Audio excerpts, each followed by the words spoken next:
মতিঝিল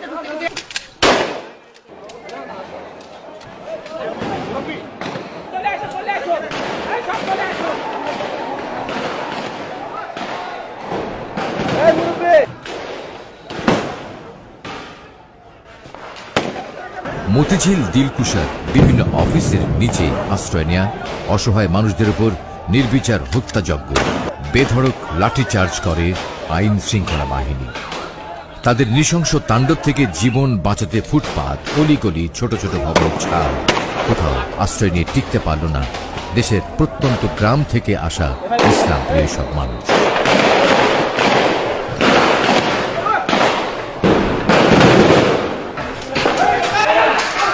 মুহুর্মুহু গুলির হুহুঙ্কারে আতঙ্কিত, সন্ত্রস্ত, আহতদের চিৎকার ধ্বনি হারিয়ে গেল। সরকারের কূটকৌশলে রাতের মতিঝিল পরিণত হয় এক ভয়াবহ রক্তাক্ত মৃত্যুপুরীতে। বিকেল থেকে বিভিন্ন গণমাধ্যম অফিসে মন্ত্রণালয় থেকে হেফাজতের সংবাদ পরিবেশনে নানা রকম নিষেধাজ্ঞার কথা জানানো হয়। পুলিশের নির্দেশ উপেক্ষা করে যে ২-৪ জন সংবাদকর্মী সেখানে উপস্থিত ছিলেন তারাও হামলার শিকার হন।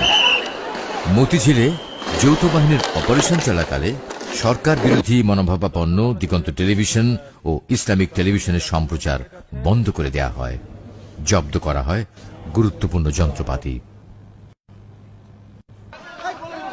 ভোর রাতের দিকে অপারেশনের সমাপ্তি ঘটে। আমাদের আহত করা হচ্ছে, আমাদের শহরের গুলি করে আমাদের আহত করা হচ্ছে, পুলিশ না আত্মসমর্পণ করেনি।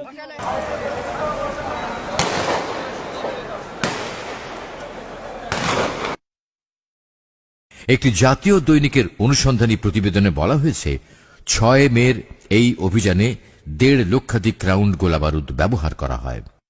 অভিযানে পুলিশ, র্যাব ও বিজিবির মোট প্রায় ৭,৫০০ সদস্য অংশ নেয়। এখানে এই ঢাকার সমস্ত অলমোস্ট সকল র্যাব, সকল পুলিশ বাহিনীর সকল সদস্য এবং অন্যান্য যত বাহিনী আছে, ঢাকা যে ৫টা ব্যাটালিয়ন আছে ৫টা ব্যাটালিয়ন এখানে একযোগে কাজ করেছে, র্যাব, পুলিশ, বিজিবি।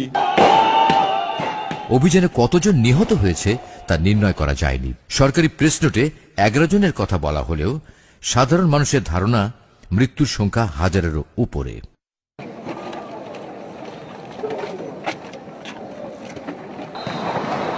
মার্কিন টিভি চ্যানেল CNN তার ওয়েবসাইটে বলেছে, প্রকৃত নিহতের সংখ্যা কখনোই জানা যাবে না।